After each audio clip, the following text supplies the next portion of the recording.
together for the KOO Tigers! Both of these teams are fighting for the right to advance to the semi-finals in Brussels. It's KT Rolster taking on the KOO Tigers!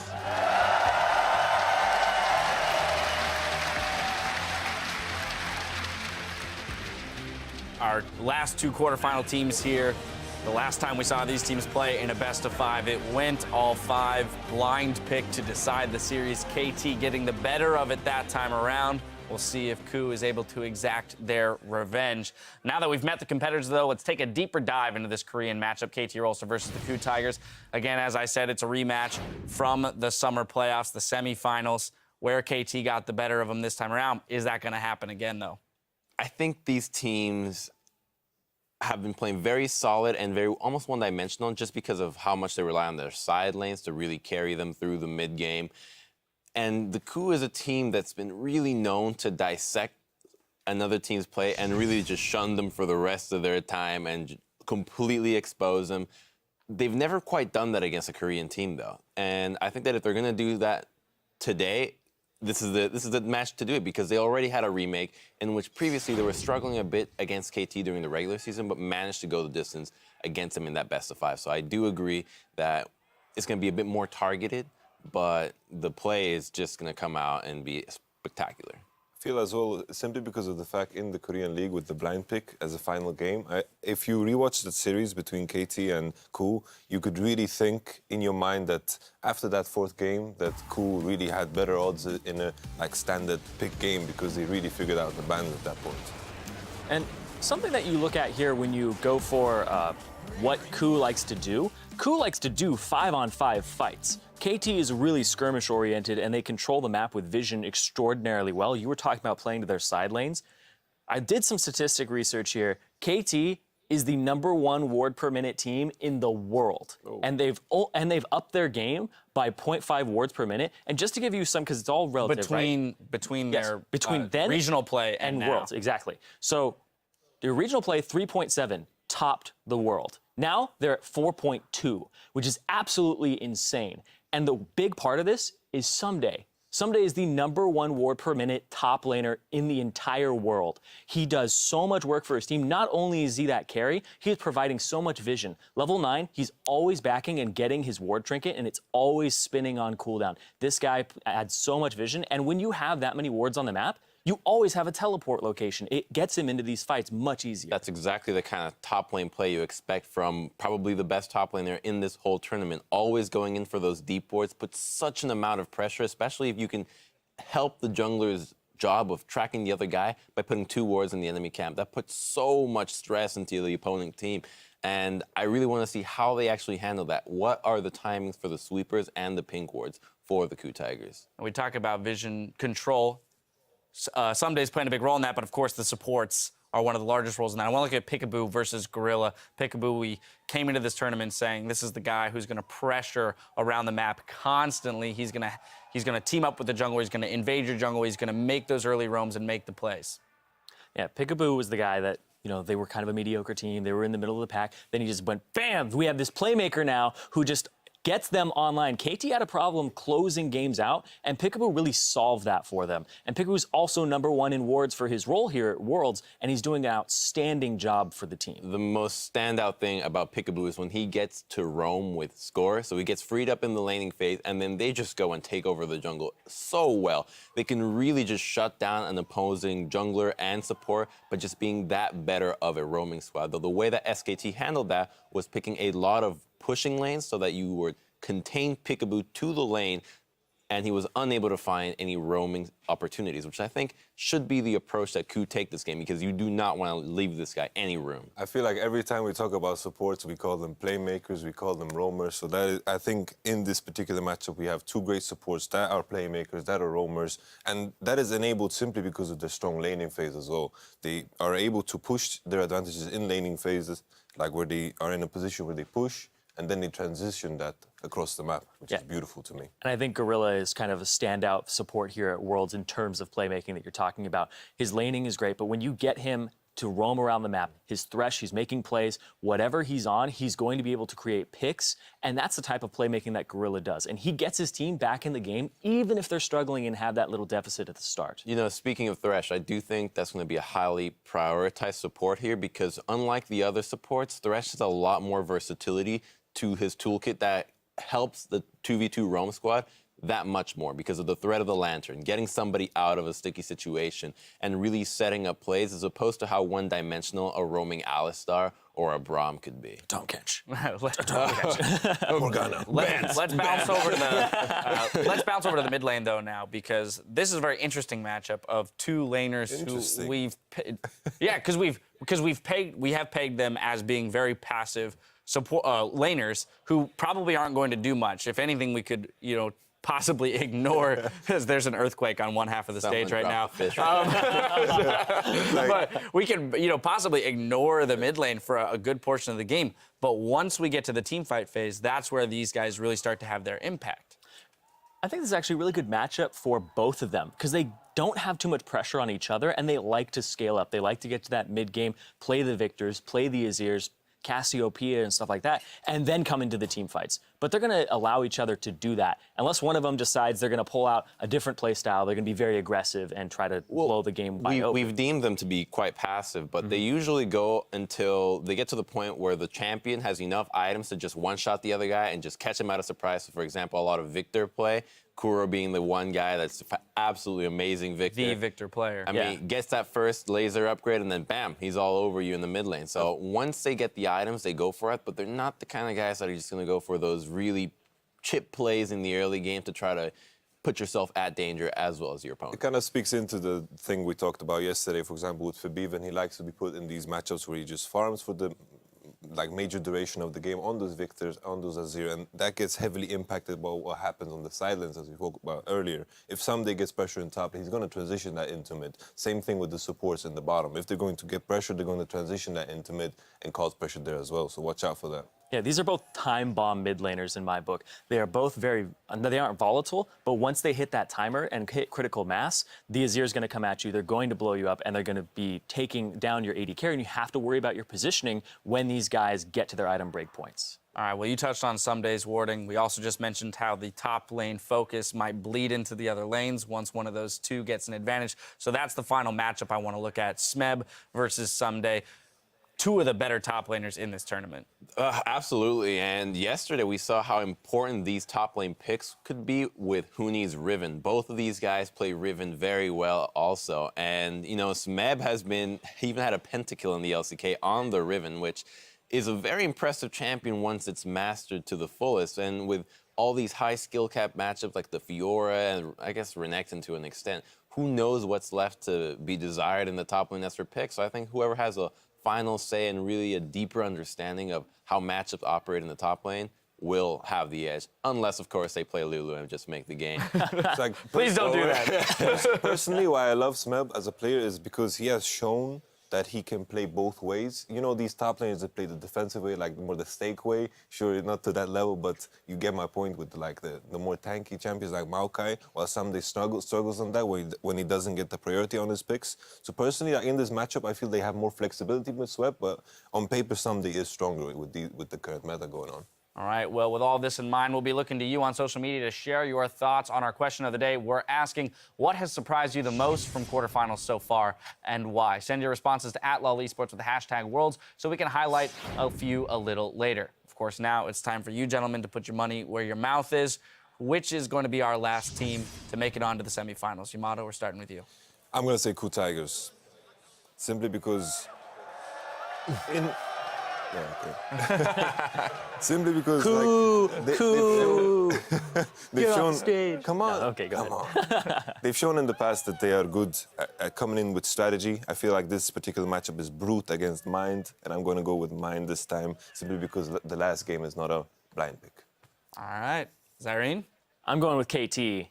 I feel like KT, just ever since I've been watching this team and they picked up Peekaboo, it's just a huge surge for them. They made it to the finals. They beat them in the best of 5, but that was... It's a funny history between these two teams, because KOO is the innovator, right? They come up with the Juggernaut, they come up with the Malphite and the Victor, but then KT goes, oh, that's really smart. I'm going to take that. I'm going to perfect that. They are more successful with Juggernaut compositions than KOO is, even though they invented it. And I feel like KT is just the guys who go, thank you for the lunch money. Now I'm going to beat you with it. And I love that.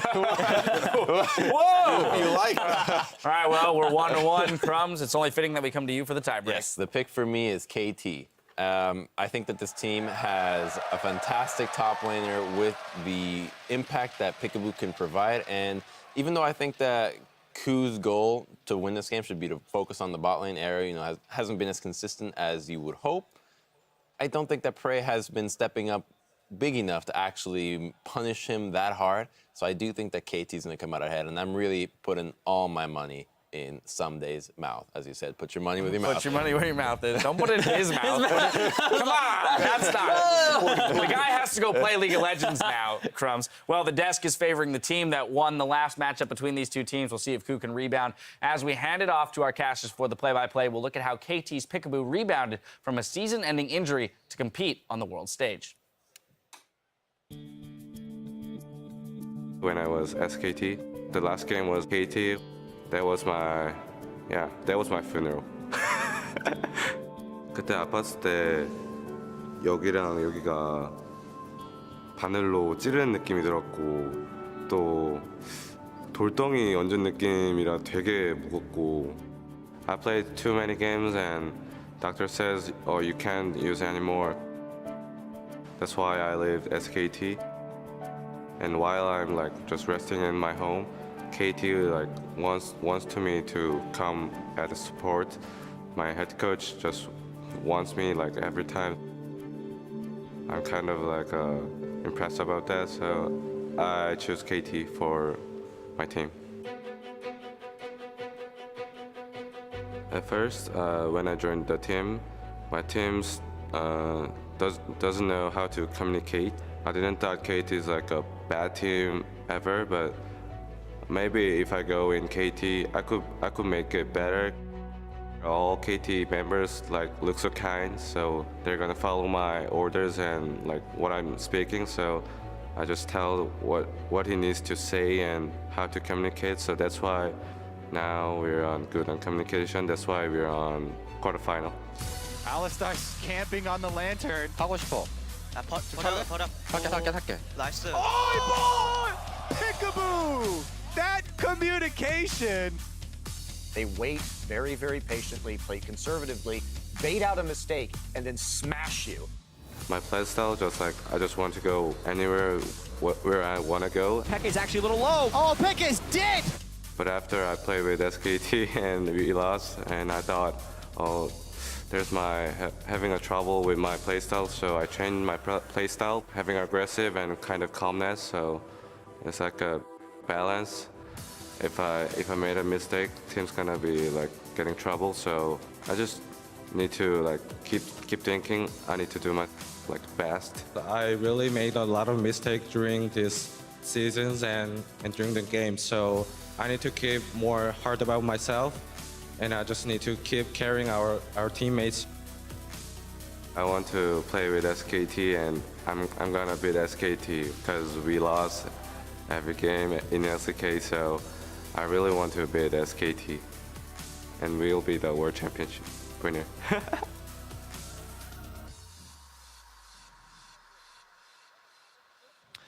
Hello, everyone. I'm Eric Doa-Lundquist, and sharing the booth with me today for our series is Christopher Monte Cristo Michaels and Joshua Jat Leisman. It's Korea versus Korea, so we have to do the wave, right? The double wave is mandatory. There, and then sometimes one of these. There we go. But man, KT versus KOO Tigers. Last time we saw these guys, semifinal match in OGN Champion Summer, went the distance. It was epic, and I expect it will be equally, if not more, epic today. It was a spectacular series that went all 5 games. Mind you, most of the games were pretty one-sided, but I'm really hoping we get our first 5-game quarterfinal this year at Worlds. Yeah, that'd be great. And we saw some of the highlights. There was one closer game in that one where we saw the Diana backdoor in the Nexus.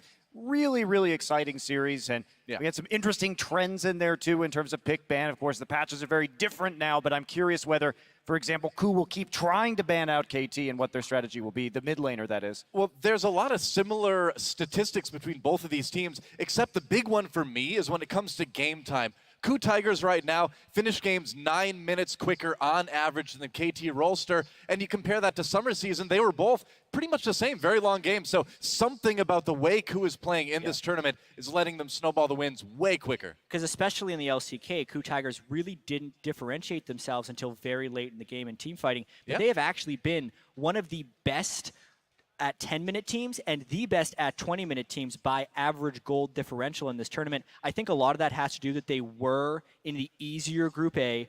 Specifically, the games they had against CLG really boosted those statistics because they murdered CLG in those games. But at the same time, Flash Wolves was also a team that made it to the quarterfinals. That's kind of what KOO has been playing against. That's the team that got first place in that group, and we're going to have to see the battle of a stronger group first place versus a weaker group second place. Yeah, and it's really weird to see the identity of the KOO Tigers change in the way we're talking about right now in terms of having so much power in the early game, but messing up their team fighting late. And that's not something we were used to seeing from KOO. It was the exact opposite. Die in lane, have to play from a deficit in the mid-game, come back with good shot calling, come back with good team fighting. But it's been totally reversed here on the world stage. Yeah, it has been like really, really different than what we're used to in Korea. But I think the thing with the KOO Tigers more than anything is these guys, after the way that IEM Katowice went earlier in the year, they really, really want to prove themselves that they can compete on the international stage. Here they are coming into the quarterfinals, look great in groups except for those losses versus the Flash Wolves, but they've got to play KT, kind of their arch nemesis in Korea right now. So it really is all on the line for these guys. I couldn't think of a more exciting way for them to come to the quarterfinals. And I can't wait to see what KOO has to offer. Yeah. The desk talked about it. They've been worldwide innovators. I mean, beyond what the desk said, also Vagar, Gorilla was basically responsible for getting that Event Horizon nerfed into the ground. And it's back. It's back now. It's been buffed a little bit. But I think they may have some special stuff. They didn't really have to show their hand in the group stage. I'm betting they've got something to show here. Yeah, because I specifically think it's because they've had a fair amount of time to come up with these things. At the very beginning of the LCK season is when I think they showed the most innovation. Victor, which is such a common pick now, is a pick that KOO really brought into the scene. They also did a mid-lane Scion game against LeBlanc. It was ridiculous. But then I feel like when KOO struggled, the game changed very quickly, and players like KOO take a long time to master champions. Yasuo is an example of something he failed on at IEM Katowice, but by the end of the summer split, he was a very good Yasuo. Azir is a champion he didn't win a single game with in the summer split, but he's played it 3 times in the group stage and looked fairly good. So I wonder, along with those picks he's been grinding up on, if he has yet another secret pick that can come out early on in this series, like we've seen in other quarterfinals, that can really surprise. Well, that's the thing about the KOO Tigers is, you know, their coach Koma always has some sort of crazy pick lurking just behind. I mean, in their best of 5 back in the semifinals for Champion Summer, they had that top fizz that kind of went back and forth between Smep and Someday. You mentioned the Scion game from earlier this year. You know things are going to get a little bit crazy. And in that series, too, the big thing was Kog'Maw versus Ashe as well. Those 2 picks, the big engage with the Ashe versus a hyper carry with Kog'Maw. Do you think that's going to be something else we can sort of expect to be a thing in this match today? Well, KOO has had 4 Ashe bans against them in 6 games, and the 2 games that Ashe has not been banned, it has been played by Prey. So this is a huge priority pick. They like to have their engage out of the AD carry position if they can have it, and that makes a lot of sense. We see teams like Fnatic going towards more hard CC AD carries like Kennen and letting the mid and top lanes really play squishier champions, play these carries, and I think it's a very good strategy for this meta. Yeah, just to note, it is Prey's keyboard that is currently having some issues. They tested it before the game, but for whatever reason, right now it is malfunctioning. That's why we get to talk more KT. You need a special keyboard for the mighty Prey. How many Riot employees does it take to change the keyboard to that? We're about to find out. Looks like a large right number of Riot employees. Quite a few. We'll see if they can do it, though. Hopefully it gets you know? fixed.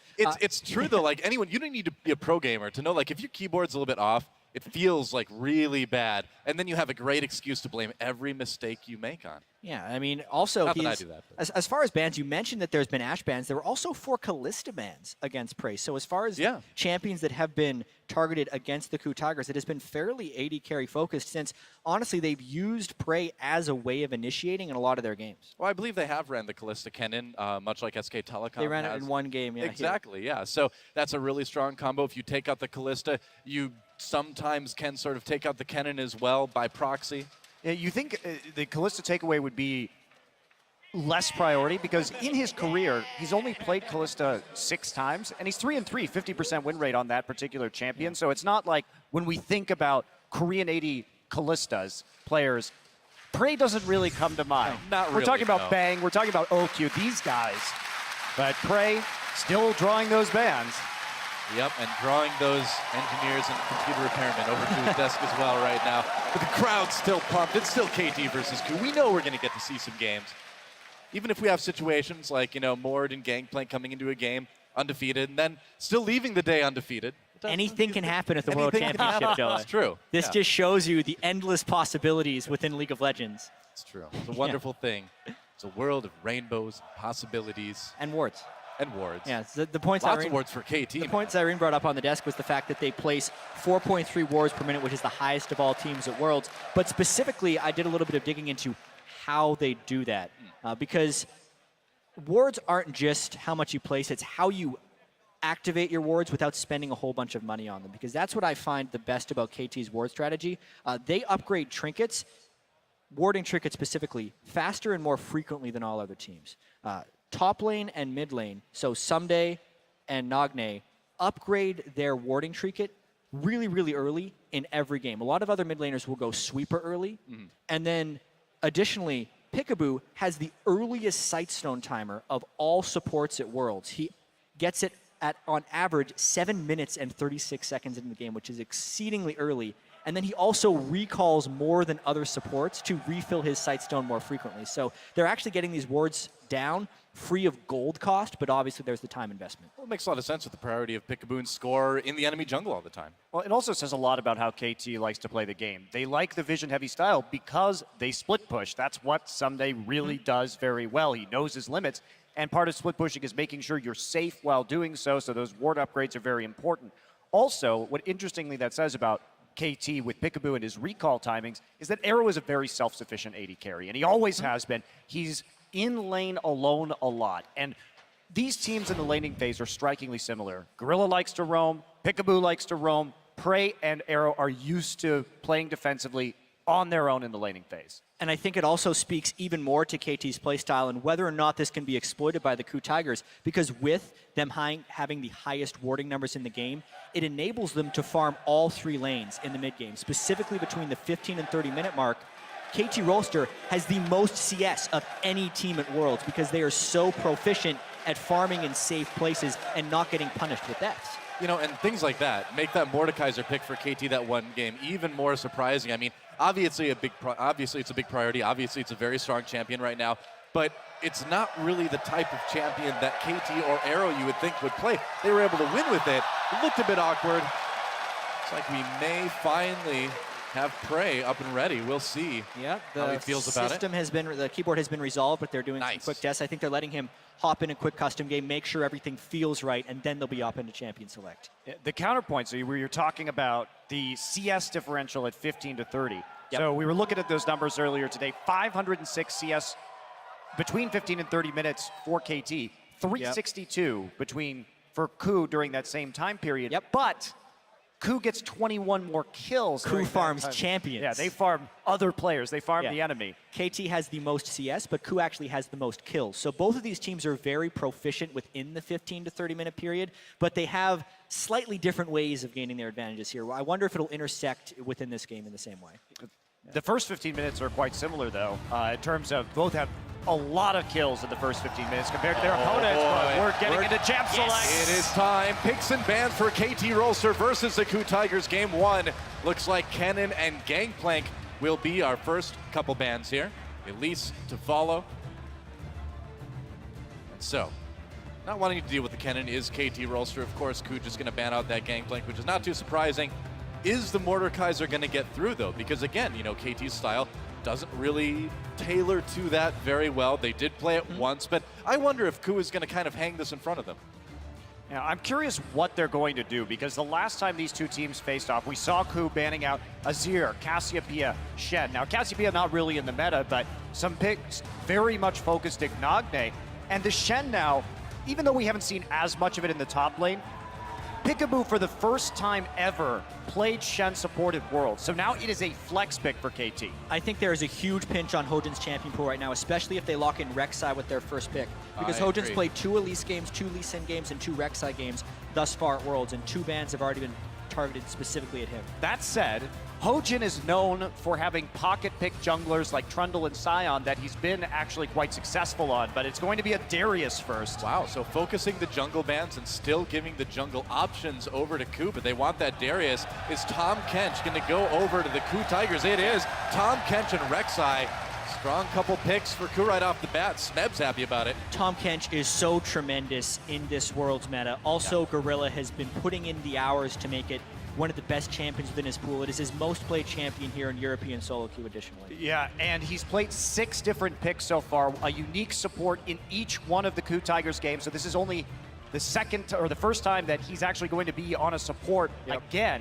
But I think he had the best Tahm Kench game of anybody so far at the World Championship. Yeah. Dude, that was one of the most entertaining support games I think I have ever seen with Gorilla's Tahm Kench, so I cannot wait to see what he can do today. Gragas and Thresh picked up by KT.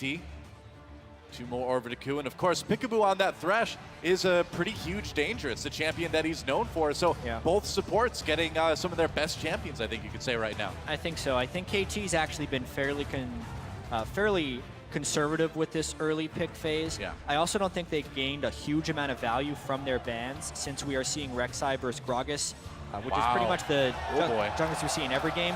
And KOO will bring out the Ashe. It's the 3rd time in a row that it has not been banned. It's interesting that we're seeing it paired with an Ashe and not a hyper carry like Jinx that we've seen most of the other times. Are we going to see the Kalista from KT? Interesting stuff happening here from the KOO side. Absolutely. Because we've also seen Arrow mainly playing hyper carries. Kog'Maw and Jinx have been his 2 major picks. Specifically, he's done the most damage per minute on Kog'Maw, which he's played 3 times. It's what you'd expect out of KT, I feel like. It does, but does it play into the Ashe too much? It does, definitely plays into the Ashe. I think you take Kalista here and try and dominate the laning phase if you can. This is a bit of an atypical draft from KT because almost always this team tries to counterpick for Someday, so they're very confident in the Darius. But when we saw them first picking top lane on blue side against SKT in the Summer Championship, they took Fizz, and it really didn't work out for them. So I always get a little worried when I start seeing KT now first picking top laners. Nagne is going to go with that LeBlanc in the mid lane. We were talking about this before the match today when we were looking at some stats. Baby. There's a mid lane Veigar for KOO. So KOO versus LeBlanc, and Smeb, of course, taking that Fiora up to the top lane. Maybe we'd see the mid ribbon, but nope. It's going to be the Veigar. At first glance, I'm not a fan of KT's draft right now. They picked a fair bit of skirmish and assassination and pick potential straight into a Tahm Kench. I feel like if you're going to be straight into a Tahm Kench, you need to pick a large amount of AoE damage. And also, they don't have very good ways of dealing with KOO's Veigar if he starts to get ahead. So there's a lot of different ways KT can lose this game. Well, we've seen the dangerous stuff that can happen when you hook somebody that Tahm Kench then eats and flashes away with. Thresh can go on a very sad voyage after that. Yes, you can. You don't fish for catfish. You don't. With a hook. He will eat you. Not a lot of go muscle with the on hand. Not a lot of Go with the muscle on hand. Thresh. Yeah. You got a noodle? Is that Got what a you're noodle. saying? You're bringing it in again. The blitz We're break. not 10 minutes into this cast, and already Monte Cristo's bringing up the fish noodle. for catfish with barrels this game. Score's Wow. going to just knock him right back into the team. I think so. Like shooting fish with a barrel this The time. brute I guess. force Yeah. way of fishing. Who knows? Yep. A barrel gun? No one's gonna. Well, that sounds like the name of a real gun. Maybe it is. I don't know. They banned this here. But it's time, guys. We're moving on to the Rift. So share your predictions throughout the day by tweeting @LOL Esports with the hashtag KTWin or hashtag KOOWin, and we will see who moves on to the semifinals between KT and KOO. Korean rivals moving on to Summoner's Rift. And it is time, guys. Who's ready for some League of Legends? I am Okay, I'm ready. I guess. I'm ready. All right, that's enough. It's enough for me. I'm assuming Monty is ready as well. I feel He's pretty not ready. ready. All right, game 1. I'm just resorting to reading the screen in the front now. There we go. Welcome to Summoner's Rift, guys. And it will be a teleport for Nagne's LeBlanc. That's a bit different, isn't it? Definitely is. Expected on the Veigar, but now I wonder what KT's strategy is going to be. Nagne has been, both of these players actually are LeBlanc players, which is a bit surprising considering normally they're control mages and they don't actually play that many assassins. But this is the one assassin that these guys have both always played. And Veigar will be a new one, though. Quadruple teleport. Yeah, and to speak to the LeBlanc versus Veigar matchup, I actually think it's pretty heavily favorable for LeBlanc in lane. More so when LeBlanc brings Ignite, though, because it's a significant amount of kill pressure. Later in the game, it gets very easy for the Veigar to just ult the LeBlanc, who's usually going a high amount of ability power, and you can almost always get the ultimate in to force the LeBlanc out of the fight after one rotation.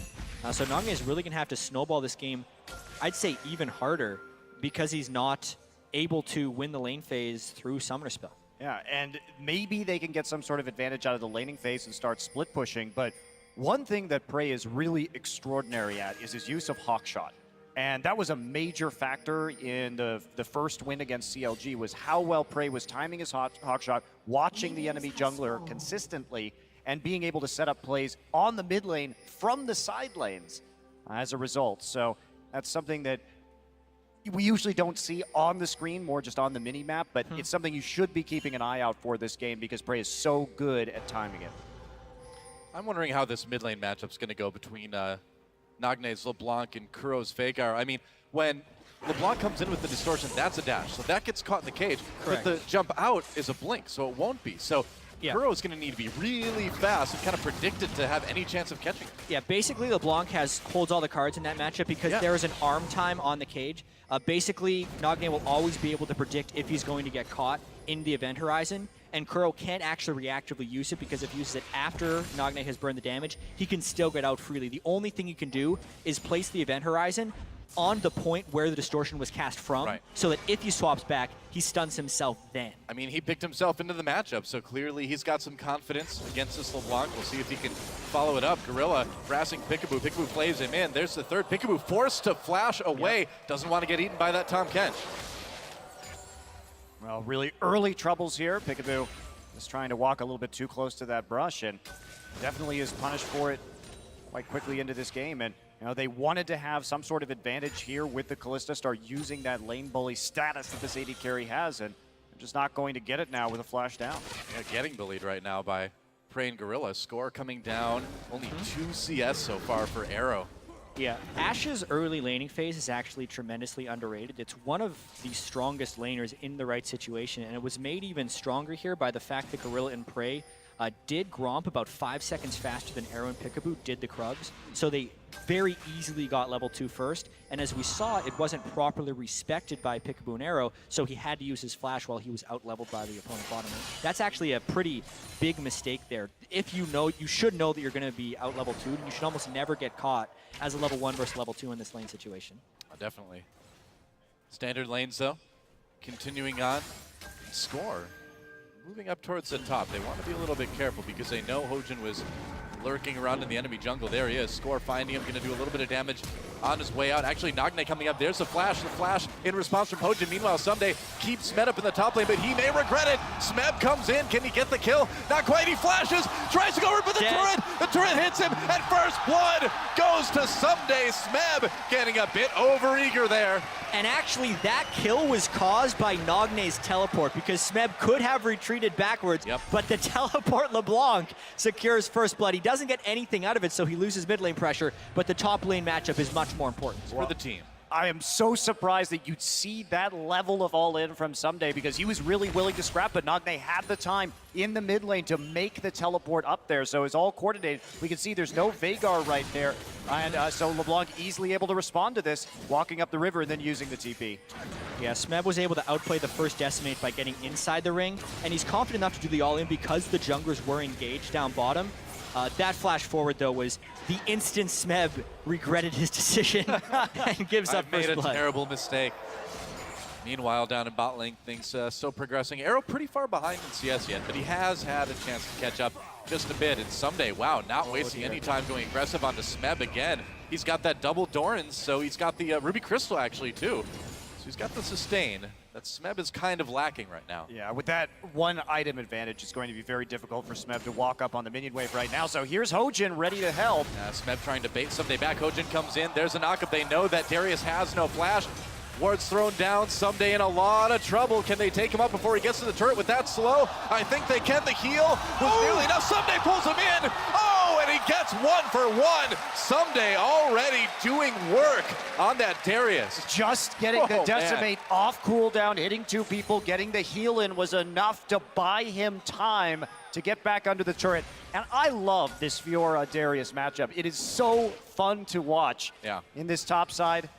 Smeb will get a kill in response, but it's been a wild one so far. It really feels like Fiora-Darius is the essence of what they say when we call it a skill matchup, because it really depends on how they play. It depends on the item timings. Different breakpoints come out throughout the game that gives either one an advantage. And that was honestly a perfectly timed gank by Hojin, but Someday executed well enough in the escape that he traded the kill back. That gank almost equalized that lane entirely, but instead they just trade a kill, and Someday will maintain a small advantage. Yep, pretty much picks up that longsword while Smed picks up his Ruby Crystal. Meanwhile, a little bit of action in the bot lane. And this one could get a bit bloody overall, too. I mean, coming into this, KT and KOO, besides SK Telecom, had the highest kills per game, the lowest deaths per game, so they really know how to make the plays that result in kills. Well, not only that, though. Oh, Level Someday 6 Darius. Oh, time to dive. Yep. They're gonna go in. Darius will take turret first so that they can stack up bleed stacks if they want to go, but they're a little sloppy on the initiation there. Yeah, Someday took a couple of shots right there walking back under the turret, so they're not going to be able to pull that one off quite yet. All right. Stepping right there. Yeah, that's enough poke that they're going to want to pressure Smeb off this turret or force a Rek'Sai to come up elsewhere. They haven't had eyes on Hojin, so there's going to be a little bit of trepidation on this gank. They're wondering if Rek'Sai is going to come through, but they have all the entrances covered, so they think this is pretty much a safe dive if they want to go. Should be, score is right there, but yeah, again, they don't quite know where Hojin is, and they're actually going to give that one up for the moment. Recall for Someday, so will they decide to go for it? Smeb coming down, and it doesn't look like anything's going to happen right now. Meanwhile, in the mid lane, Kuro has fallen a little bit behind in CS, but you kind of expect that in this matchup. And when it comes to the early game, we briefly touched on this before, but in the first 15 minutes of the game, KOO was up 3.2 kills for every death that they had, and KT was up 2.25 kills for every death that they had in the group stage. Wow. So one of those things will change. One of those things will change, but they like to fight. They've been very successful at acquiring kills early. These are the top 2 teams at Worlds so far in terms of kill-to-death ratio pre-15 minutes. Someday going at it again. Beautifully with Smeb. done. Yeah. This matchup is almost entirely decided on 2 things. It's the riposte timing by the Fiora, and also Darius being able to land the outer ring of his Decimate. Whichever one of those goes more beneficial for either the Fiora or the Darius is generally what swings the matchup. True enough. CS nearly dead even, though. Someday protecting himself against some ganks, which you know Hojin really wants to make happen. I don't know. We seem to have hit a bit of a lull in the action for now. Yeah, but at the moment, KOO is actually swapping the lanes, and the question will be whether this was scouted out by KT because they haven't pinged anyone missing. Here Are they you looking come. for a challenge? Whoa, the entire KOO team almost showing up. There's Nagne as well, came in with his teleport. Someday is going to get taken out, and now they're going to go after Nagne. Can't quite catch him though. Whoa, big barrel from Score, and Kuro takes a couple big turret hits. KOO might stick around to take down this turret, but man, everybody wanted a piece of Smeb in that top lane. Well, they needed to shut him down, right? He was getting too much of an advantage, so they send all 5 people up into that top side to go ahead and make a play right here.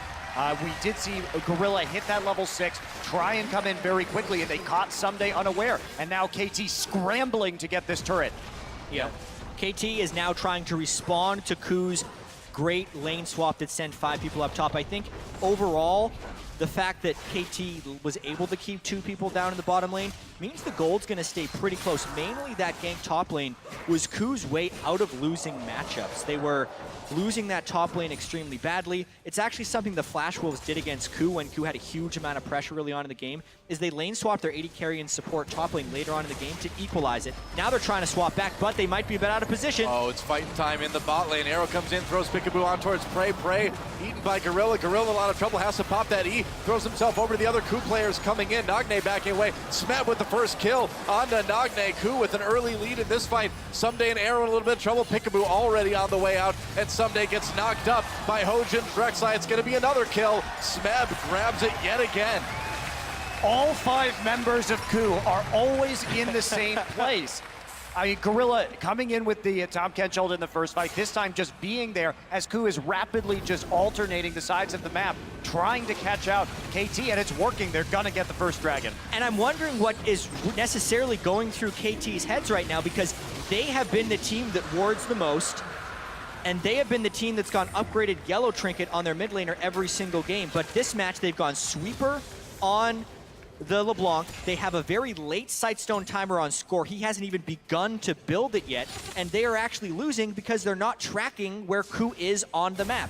They are not doing the things that they have done throughout all of the group stage in order to become 5-1 and get here, and they're getting punished because of it. Well, this is looking good for KOO because KT has been opting into these fights. The bad side of what KOO is doing is that you try and load 5 people into one lane, and you lose pressure across 2 lanes on the map. So it's been functional because KT has been willing to scrap out with them. If KT starts to play a little bit more defensively, they can punish with turrets. Well, I think to keep in mind, too, is the last time these two teams met, KOO did win the first game as well, and KT still took the series. And I feel like specifically, though, if KT wants to be able to play defensively, they need to have the vision because they're being surprised by these 5-man ganks, and they can't accurately gauge that there are actually 5 people there. So until they get the proper wards up on the map, I think KOO will continue to be able to roam 5 people and create numbers advantages. And we saw the dragon stats come up there too. KT actually, surprisingly, they're 5-1 in the group stage, but they actually lost more dragons than they secured. Meanwhile, the KOO Tigers, much more dragon focused, about 2-to-1 ratio on those dragons secured versus lost. So KT really needs to tighten up their control over that objective. And if you're KOO coming in, you start to think, hey, maybe we should prioritize this, try for that 5 dragon stacks, and that's what's going to get us the win here. I wouldn't be surprised. It is odd, though, because KT, did prioritize those dragons so much in Korea and Champion Summer. So to see them kind of play a bit of a different style here at Worlds, maybe something that a lot of people are expecting. And I think KOO's got it right as far as trying to fight and control those early on. Doesn't look like KT's going to be able to steal their blue. KOO's going to take that one for Kuro. Had this big swing in the top lane, too. All of a sudden, Smeb starting out 0-1. Now 4 kills. 4-1, and they've managed to keep Someday down. And I think what they're doing is so smart, because it's when Someday starts to get ahead and become that unstoppable split pusher that KT really gets rolling. So they've just thrown a wrench in the gears there. It seems, too, that like Peekaboo and Score have not been able to do what Peekaboo and Score are kind of known for doing, which is get in the enemy jungle, put down a lot of wards.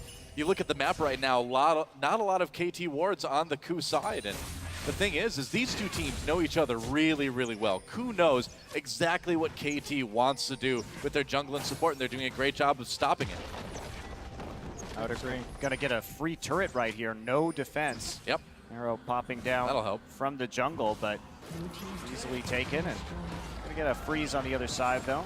Yeah, at this point, though, KOO will need to get some actual deep wards if they want to make their next move. They've been able to hawk shot things down a little bit. I think they're mainly able to get that turret. Was that the Abyssal Voyage out to get out? To the ground? So, yeah, what happened was KOO pushed forward right there.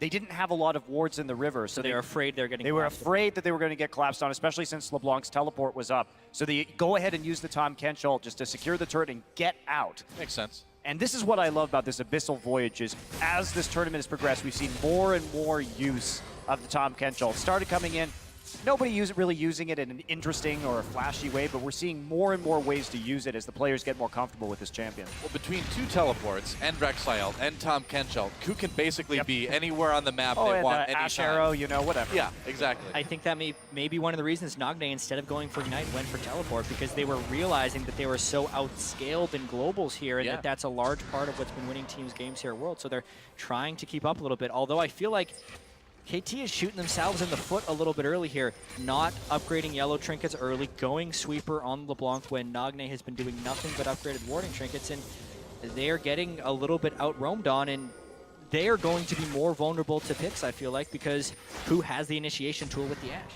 Yeah, they definitely do. And we're getting into the point now. We talked about 15 to 30. A little bit of action onto Kuro, but Nagne not really finding anything. Peekaboo not landing any hooks. Got the flash, though. That's pretty big. Helps, certainly, against a champion like Veigar that doesn't have a lot of maneuverability. For 15 minutes, this is where KT, they like to farm a lot. This is where KOO likes to kill you. So we'll see who gets the better end of this, because KT has been a great team at farming all 3 lanes, but KOO, this is when they want the plays to happen. They want to fight you. They want to skirmish. And KT, the mass wards are starting to come down as they regain control over the topside river. Yeah, now things are starting to swing just a bit, but they've got to protect this mid lane turret. If KOO takes this out, along with the bottom lane, they'll have really good dragon control. KT, though, going to deny them for now. Someday it looked like he wanted to be sneaky, but nope. Hard to be stealthy when you're dribbling a basketball.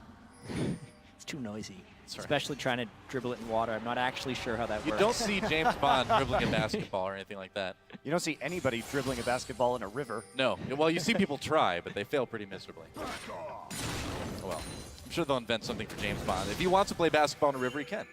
Yeah, they invented an invisible car. I'm sure bouncing a ball on water isn't that How difficult. hard can it be? Come on, Q, get on that. Seriously. Well, someday, just pushing up to the top lane as well. Yeah, I will say, though, we mentioned the 10 to 15-minute jump that KOO had so heavily in the group stage, the largest of any team. They actually averaged 2,300 gold advantage specifically between 10 minutes and 15 minutes, and we're thinking, it's just because of the group stage. They had a 2,000 gold jump between the 10 and 15 minutes against KT in this game. They have been very good at making that nice rotation that leads to a team fight win against pretty much every team at Worlds, and they did it again here against KT. And here comes Dragon. Second one just came back. Wondering where the first one went.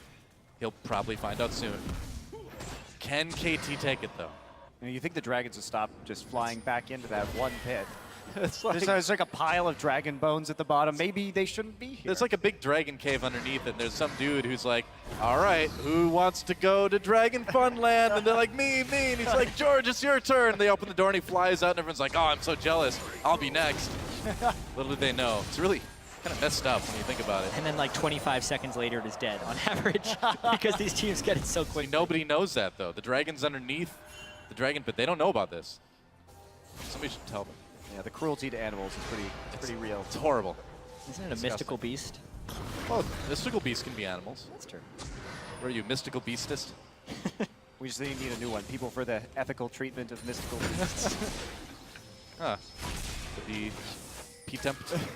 Doesn't have quite the same ring. Not really, to it, no. does it? Well, nobody really willing to go for the dragon so far right now. KOO just grabbing their blue buff, and we'll see if they can move around it. They've got wards down, but KT paying a lot of attention to the map right now. Yeah, the item breakpoints aren't as in the favor of a team with a lead as they kind of should be. There's already a Negatron cloak on Nagne. A lot of this would actually have to be a pick created by KOO, which is why I think they're waiting.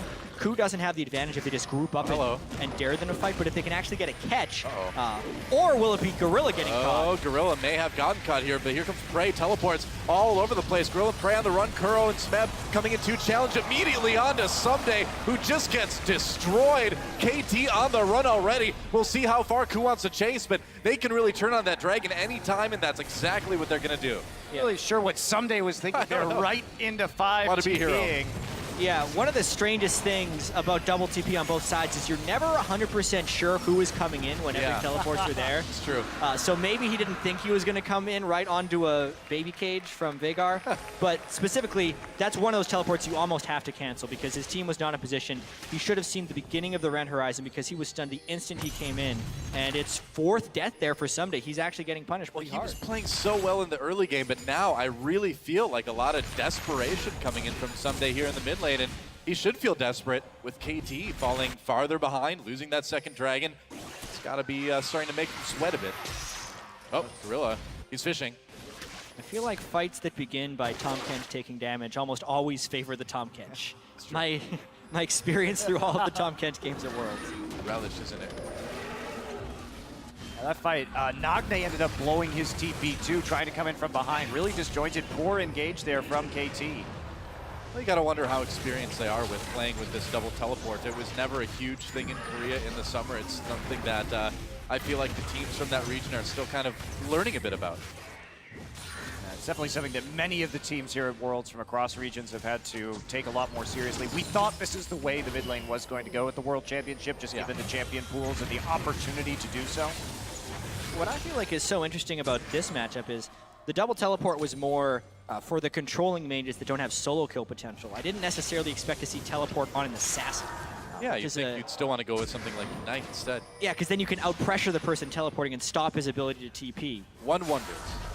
especially since they have to kill this Veigar early in the late game, and they could do that with a LeBlanc flank, because being a little bit sneaky on the side, using the control of the vision, but it's not going to be quite so much of an option in this particular matchup. Yep. KT pressuring that mid lane now.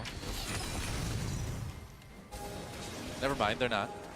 Well, they're trying to, but we've kind of been over this discussion of Veigar and how I think it's going to be a massive pick throughout the rest of Worlds because he has almost everything that is currently valued in the game. Great late game scaling, great siege, great wave clear. He can assassinate other squishes coming at him. He's a strong team fighter. The only weakness is his mobility, and he is attackable in that sense. But if you're positioned well in the hands of a good player, it is one of the most powerful mid lane picks. Yeah, we talked about him kind of as a new Victor, a little bit less mobility, but counterbalancing that with some insane single target damage and an ability to punish AP champions both in the mid and the top lane should they come through. Well, man, if you get hit by an Ash arrow, that's just like a golden ticket for Veigar to walk up and destroy you.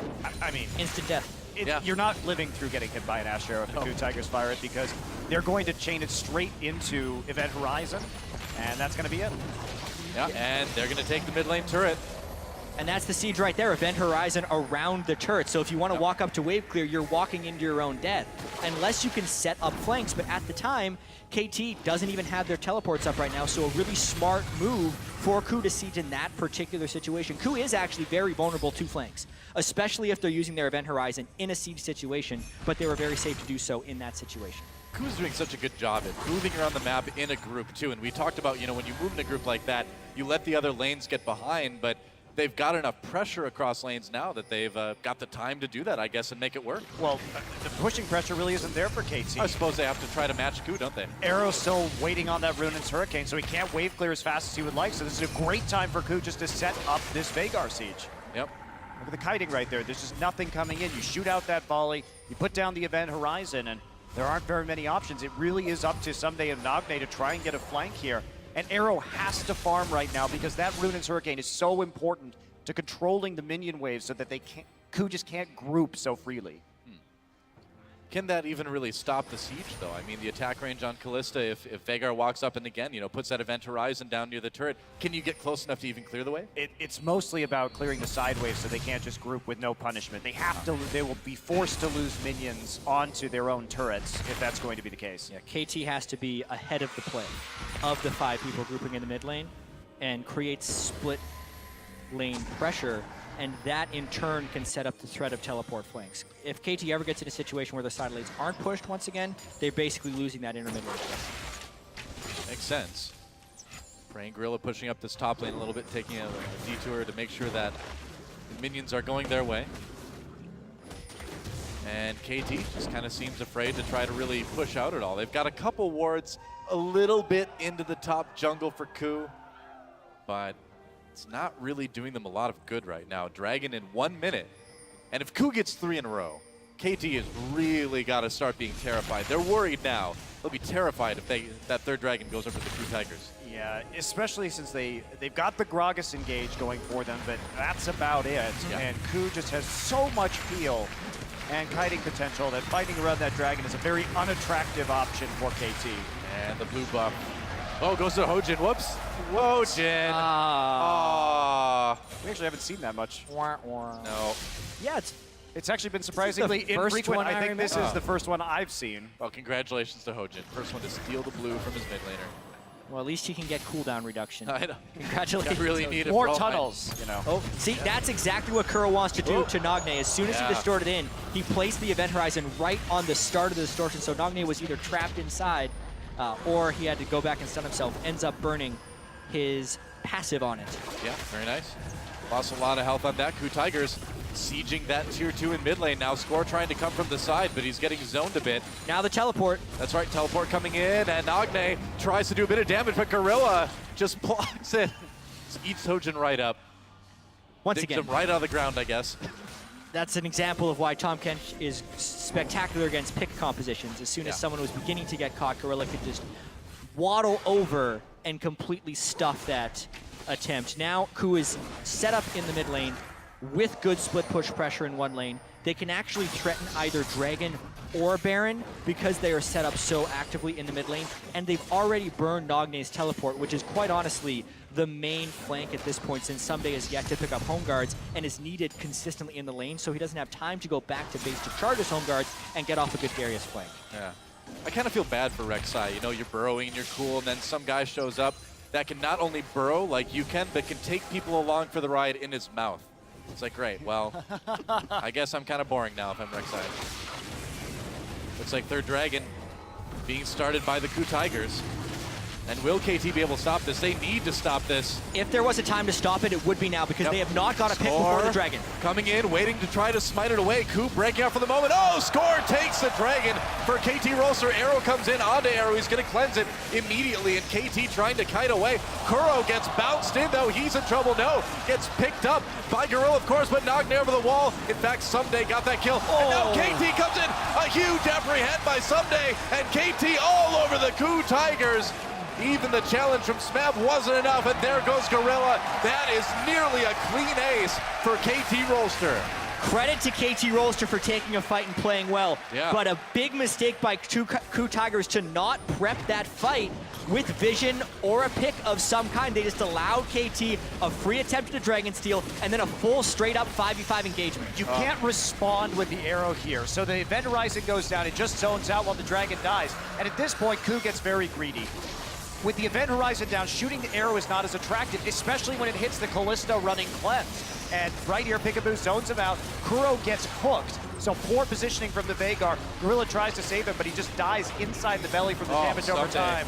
And then Someday comes in with a huge apprehend. Big body slam right into a three-man apprehend, and it is lights out for the KOO Tigers. Someday, Score, and the Hurricane from Arrow did so much work in that fight, but specifically it was just a very poorly played setup by the KOO Tigers.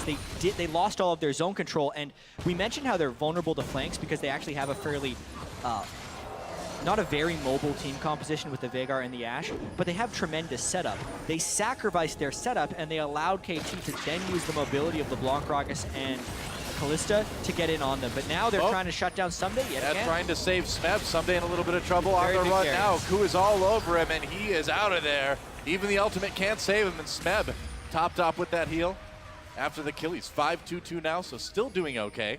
Gold lead is in favor of KT. They do have the pressure right now, but they'll need a little bit more from that. We're able to pick up the Baron, too, and all that. Baroned up minions, Ashe arrow down, so they're feeling pretty safe about this siege. Yep.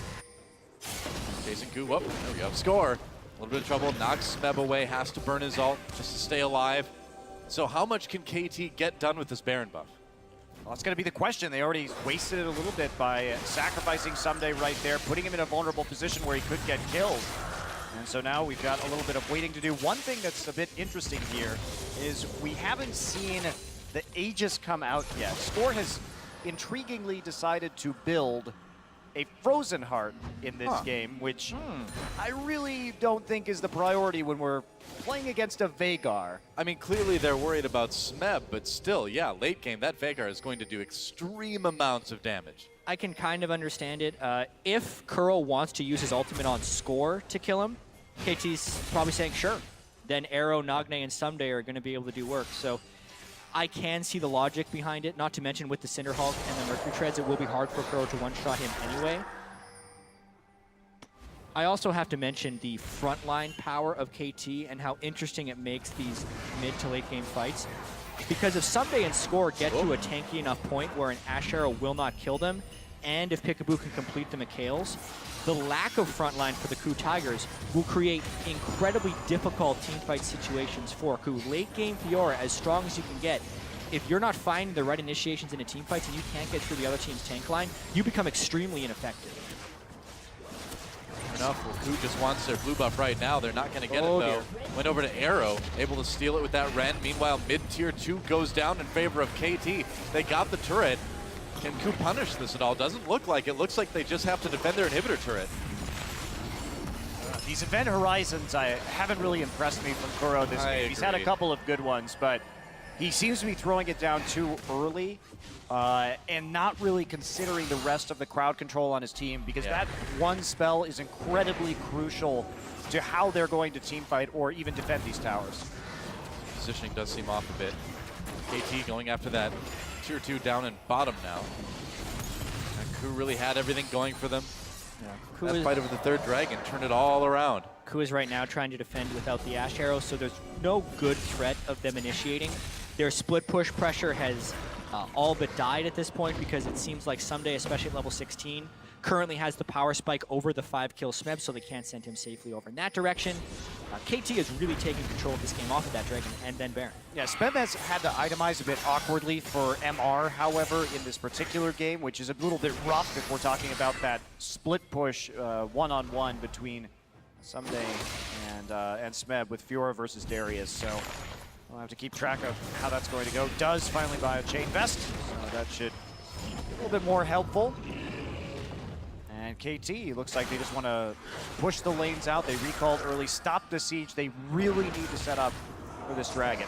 Yeah, that's just it. I mean, it's only 35 seconds or so until that next dragon comes up, so if the waves aren't pushing your favor, you're going to have a lot of trouble trying to secure it. And I do want to point out the change in strategy mid-game here by KT.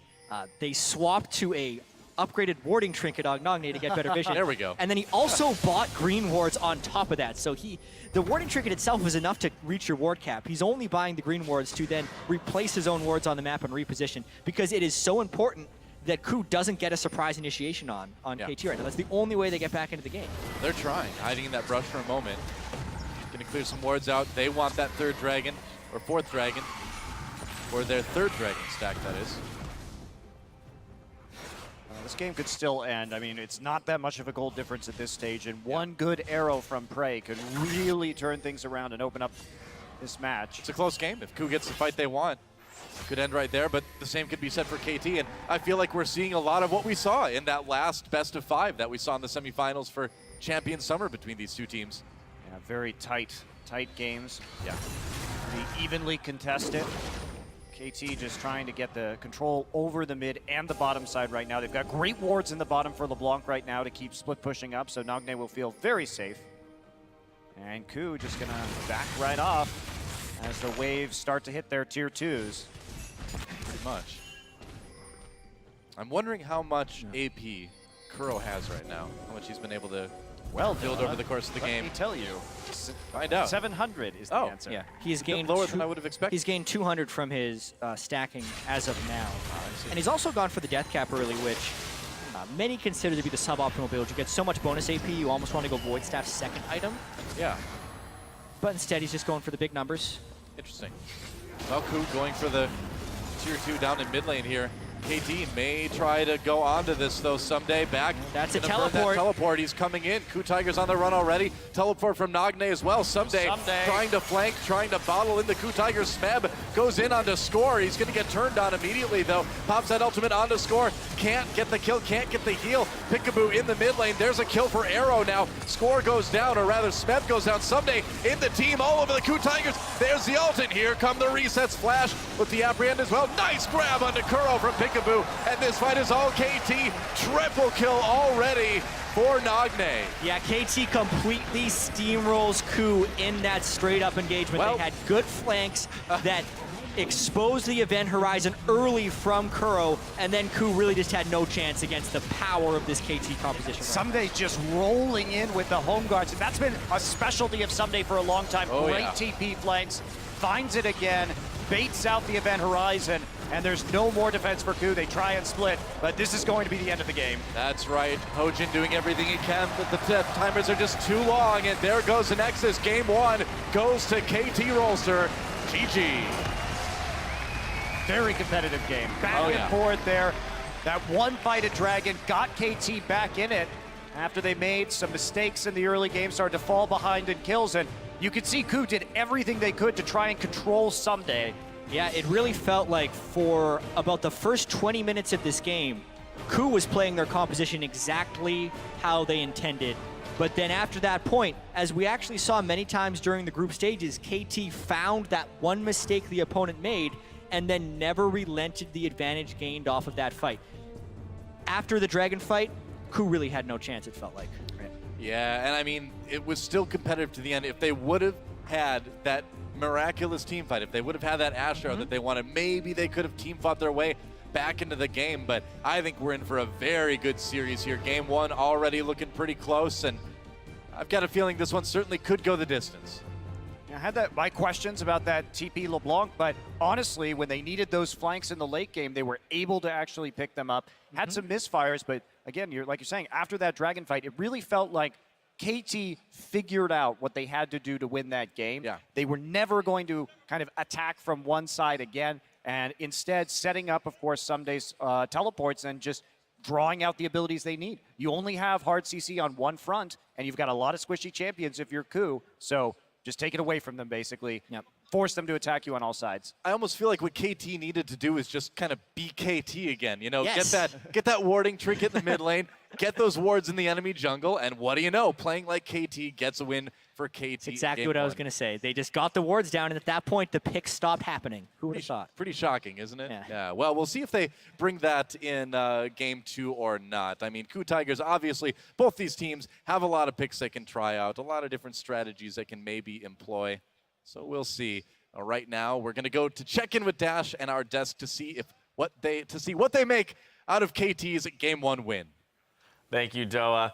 Want to start with the picks and bans because we saw a huge priority placed on this Darius right out the gate for Someday, who performed on it extraordinarily well through the group stages. But this means you're leaving up to Tom Kench on the other side, which, as a caster team, we've been throwing around that this might be the strongest champion in the tournament. Yeah, well, going into the matchup, okay, how can the supports get themselves the best pick for their team? You know, Tom Kench obviously has a lot of tools to prevent people from dying, but don't you forget about Thresh. Thought Thresh would be a very powerful pick, and it really was. You know, he also has an even more threatening way of saving people with that Lantern. I mean, even we saw in the group stage how creative they can get with those Lantern saves.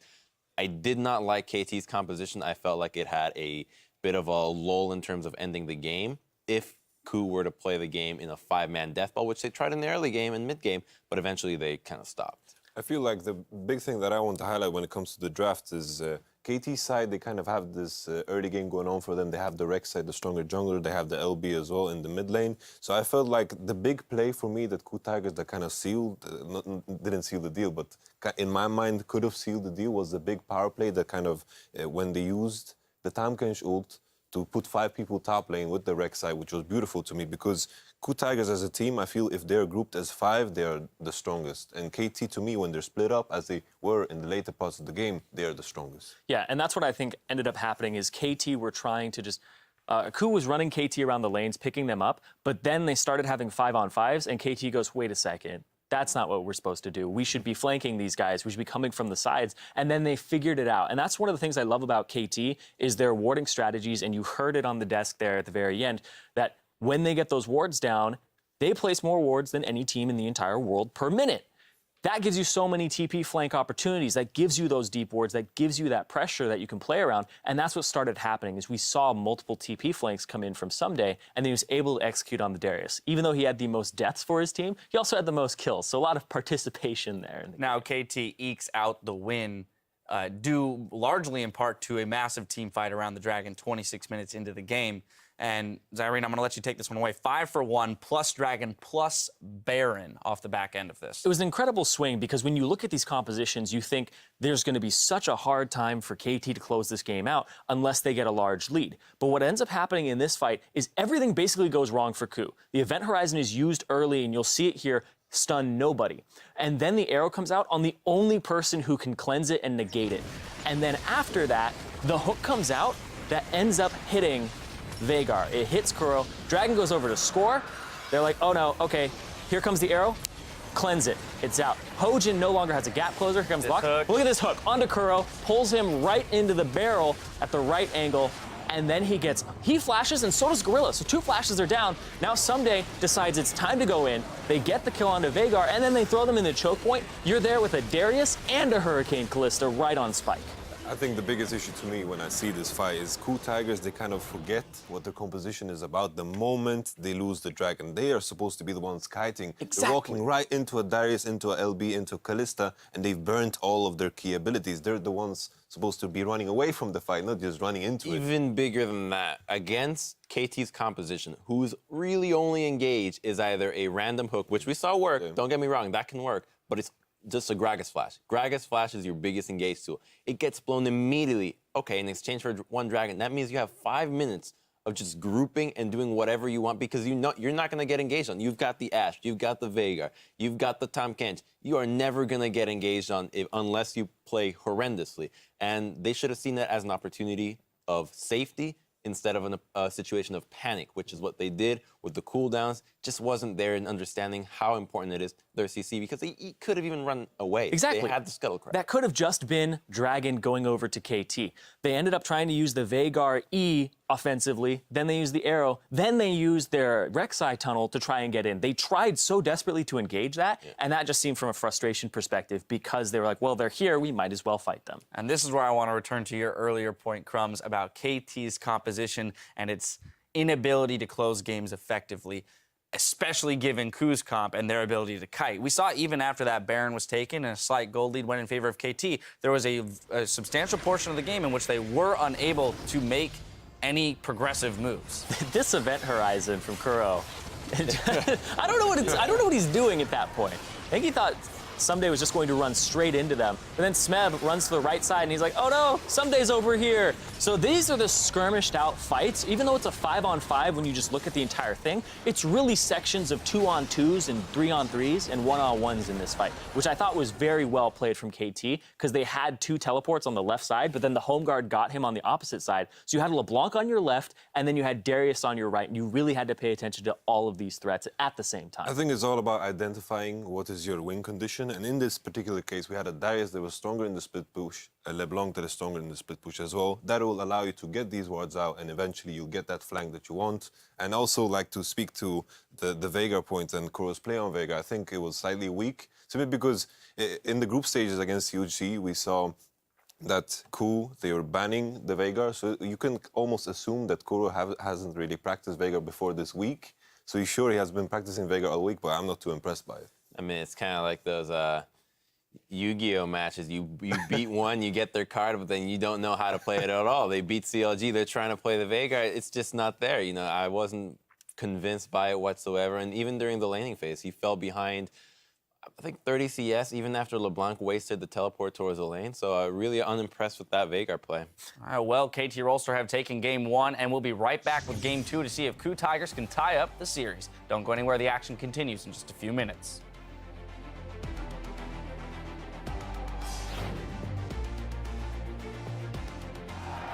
KT and KOO, Korean rivals, and it is time, guys. Who's ready for some League of Legends? I think they can. The heal was nearly enough. Someday pulls him in. Oh, and he gets 1-for-1. KOO with an early lead in this fight. Someday and Arrow in a little bit of trouble. Peekaboo already on the way out, and Someday gets knocked up. In fact, Someday got that kill. And now KT comes in. A huge apprehend by Someday, and KT all over the KOO Tigers. There's the ult, and here come the resets. Flash with the apprehend as well. Nice grab onto Kuro from Peekaboo, and this fight is all KT. Game 1 goes to KT Rolster.